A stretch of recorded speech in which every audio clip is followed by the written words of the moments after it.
भिंडरावाला का नाम तो शायद कोई नहीं भूला होगा और ना ही कोई भूला होगा ऑपरेशन ब्लू स्टार, क्योंकि यही वो ऑपरेशन था जिसके बाद 84 में देश को हिंसा की भट्टी में झोंक दिया गया था।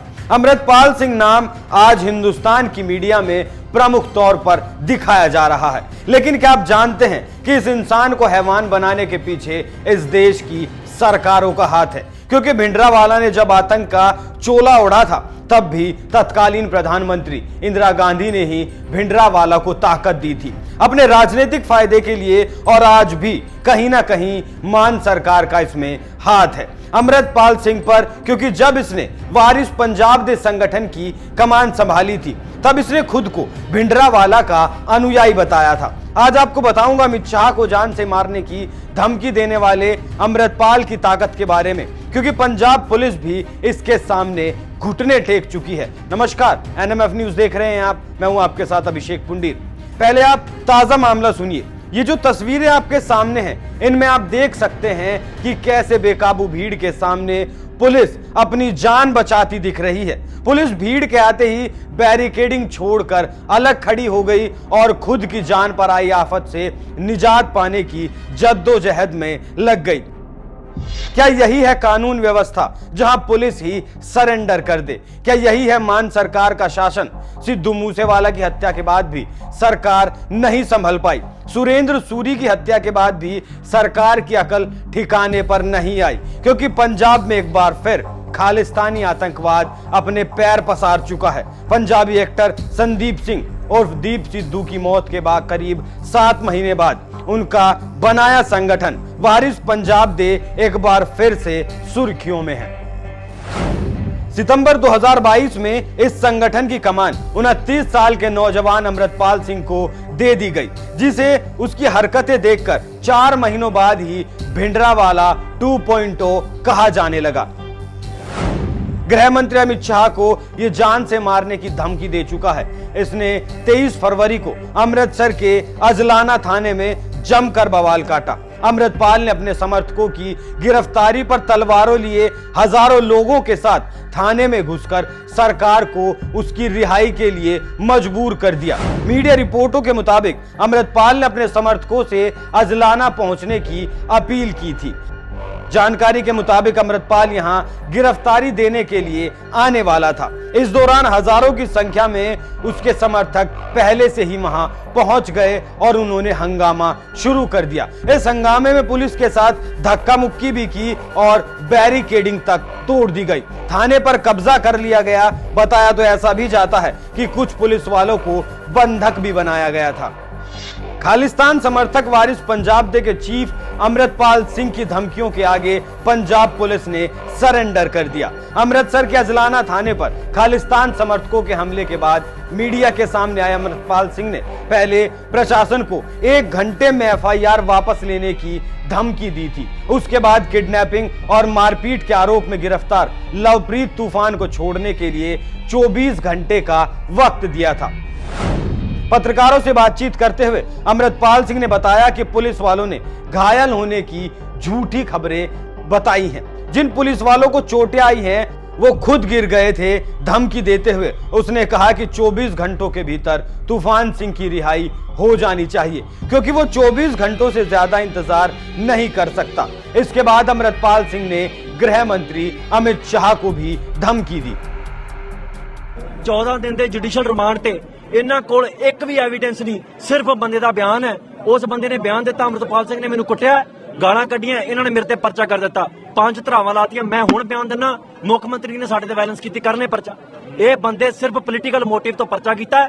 हुण साडी इक्को ही मंग है, ਅਸੀਂ कदे भी इन्हां काम मैं उदण भी आ सकदा जिदन तैयारी की है। इन्हां ने कहा भी 1 दिन का टाइम दे दिओ, मैं 4 दिन का टाइम दिता बुल सिंह वाली स्टेज तो। इन्हां नूं लगदा सी भी असीं कुछ करन जोगे नहीं। मैं हुण वार्निंग दिना, अद्धे घंटे या घंटे दे विच पर्चा ना कैंसल होया, जो कुछ होऊगा ओहदा जिम्मेवार प्रशासन है। सिंह साहब किन्ने बंदे ते पर्चा कीता कैंसल? इन्हां ने 6 बंदे नामजद कीते, 20 अणपछाते बंदे दे पर्चा कीता ते 1 बंदे दे बयान ते जिहड़ा मैंटली अपसैट है, जिहदा पीजीआई चों इलाज चलदा पिया। ਤੁਸੀਂ ਮੈਨੂੰ ਦੱਸੋ ਇਹ ਲੀਗਲ ਕਾਰਵਾਈ ਬਣਦੀ ਹੈ ਕੋਈ? ਇੱਥੇ ਬੰਦੇ ਵੀਡੀਓ 'ਚ ਬੰਦਿਆਂ ਨੂੰ ਕੁੱਟਦੇ ਨੇ, ਇੱਥੇ ਰੋਜ਼ ਕਤਲ ਹੋ ਜਾਂਦੇ ਨੇ, ਇੱਥੇ ਰੋਜ਼ ਐਨਕਾਊਂਟਰ ਹੋ ਰਹੇ ਨੇ। ਕੋਈ ਬੰਦਾ ਕਿਸੇ ਦੀ ਐਫਆਈਆਰ ਲਿਖਣ ਲੱਗਾ 4-4 ਮਹੀਨੇ ਲਾ ਦਿੰਦਾ। ਸਾਡੇ ਕੋਲ ਰੋਜ਼ ਕੇਸ ਹੁੰਦੇ ਨੇ। ਇਹਨਾਂ ਨੇ ਕਿਸੇ ਬੰਦੇ ਦੇ ਬਿਆਨਾਂ ਦੇ ਆਧਾਰ ਤੇ ਮੇਰੇ ਤੇ ਪਰਚਾ ਕਰ ਦਿੱਤਾ। ਇਹਨਾਂ ਨੂੰ ਪਤਾ ਨਹੀਂ ਲੱਗਦਾ ਵੀ ਇਹਦਾ ਕੀ ਮਤਲਬ ਹੈ। ਇਹ ਸਿਰਫ ਸਾਨੂੰ ਚੈੱਕ ਕਰਦੇ ਨੇ ਹੱਥ ਧੋ ਕੇ ਵੀ ਅਸੀਂ ਕੀ ਕਰ ਸਕਦੇ ਹਾਂ। अमृतपाल सिंह की धमकियों के बाद पंजाब पुलिस का बयान आया। अमृतसर के एसएसपी और पुलिस कमिश्नर ने एक सुर में कहा कि उनको जो सबूत दिए गए हैं उससे साबित होता है कि लवप्रीत तूफान बेकसूर है और उसे जल्द ही रिहा भी कर दिया जाएगा। ऐसे में आज कोर्ट का भी आदेश आ गया है और तकरीबन घंटे भर में लवप्रीत तूफान को छोड़ भी दिया जाएगा। मामले की जांच के लिए एसआईटी गठित की गई थी। कानून अब अपना काम कर रहा है। अब आप मामला सुनिए कि आखिर मामला क्या था, किस वजह से ये कथित शक्ति प्रदर्शन किया गया, लेकिन हकीकत में ये खालिस्तान के समर्थन में ताकत दिखाने के लिए जुटाई गई भीड़ थी। ये बताना चाहते थे कि इन्हें खालिस्तान हर कीमत पर चाहिए। दरअसल पिछले दिनों अमृतपाल सिंह के खिलाफ सोशल मीडिया पर वरिंदर सिंह नाम के एक नौजवान ने सिखों को भटकाने का आरोप लगाया था। इस बात से नाराज अमृतपाल सिंह और उसके साथियों ने वरिंदर को अगवा करके उसके साथ मारपीट की। वरिंदर की शिकायत पर पुलिस ने अमृतपाल सिंह और लवप्रीत समेत करीब 30 लोगों के खिलाफ मामला दर्ज किया था। इसी केस में पुलिस ने तूफान सिंह और लवप्रीत को गिरफ्तार किया।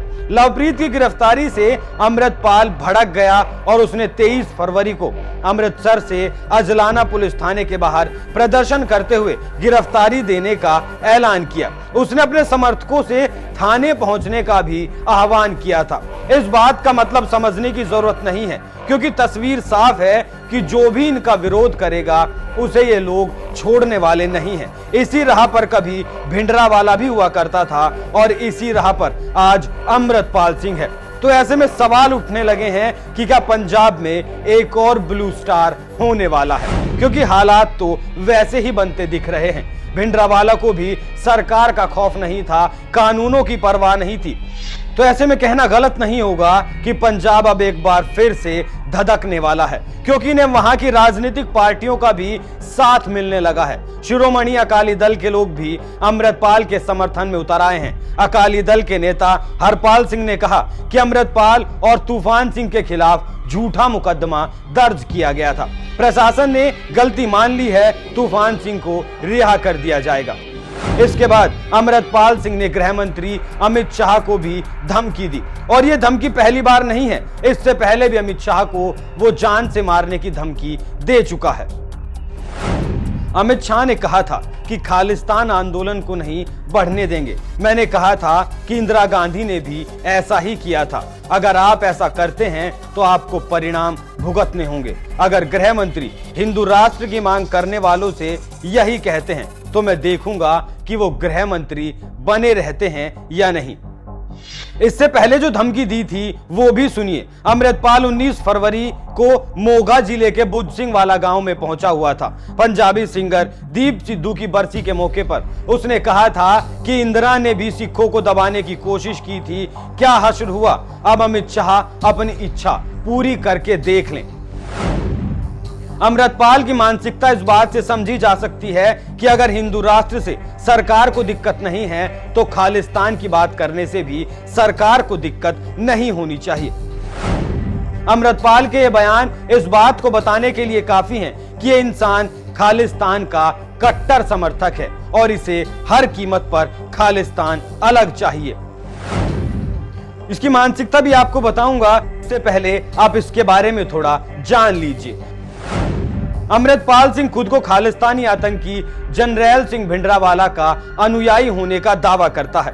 हालांकि दीप सिद्धू का परिवार यह मानता है कि अमृतपाल सिंह खालिस्तान नाम पर सिख युवाओं को गुमराह कर रहा है। अमृतपाल सिंह पंजाब के अमृतसर के जल्लूपुर खेड़ा गांव का रहने वाला है। उसने 12वीं तक पढ़ाई की है। खालिस्तान, भिंडरावाला और इससे जुड़े तमाम ज्ञान उसने इंटरनेट की बदौलत हासिल किए हैं। वो दुबई में रहकर ट्रांसपोर्ट का बिजनेस करता था, लेकिन पिछले साल सितंबर महीने में वो दुबई से अपना सारा कामकाज समेटकर वापस पंजाब आ गया।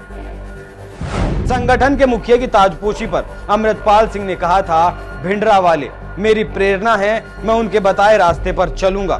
मैं उनके जैसा बनना चाहता हूं, क्योंकि ऐसा हर एक सिख चाहता है, लेकिन मैं उनकी नकल नहीं उतार रहा। मैं उनके पैरों की धूल के बराबर भी नहीं हूं। मैं पंथ की आजादी चाहता हूं, मेरे खून का हर एक कतरा इसके लिए समर्पित है।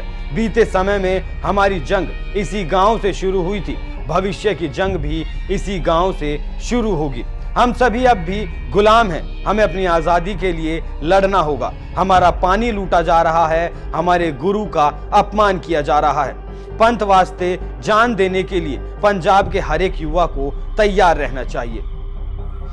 यहां अमृतपाल सिंह की मंशा तो जाहिर हो जाती है, लेकिन अमृतपाल सिंह कौन है के सवाल के साथ इस पर भी चर्चा शुरू हो जाती है कि इसके पीछे कौन है। यह सवाल बड़ा है क्योंकि हर एक काम के पीछे एक कहानी जरूर बुनी जाती है और मुख्य किरदार वही होता है। इस बात से कतई इनकार नहीं किया जा सकता कि इसके पीछे भी कोई ताकत है जो इसे ताकत दे रही है। इस सवाल पर देश में अलग अलग बातें चल रही हैं। एक कल्पना कहती है कि ये किसी शातिर खालिस्तानी ने ही अमृतपाल सिंह को ट्रेनिंग दी है, तो किसी का कहना है कि अमृतपाल सिंह के पीछे आईएसआईएस या किसी दूसरे सीमा पार संगठन का हाथ हो सकता है। एक चर्चा यह भी है कि क्या अमृतपाल सिंह को आने वाले चुनावों में इस्तेमाल करने के लिए लाया गया है। सीमा पार से इसके तार जुड़े हो सकते हैं क्योंकि एसजेएफ वाला पन्नू भी पाकिस्तान के इशारों पर ही नाचता है।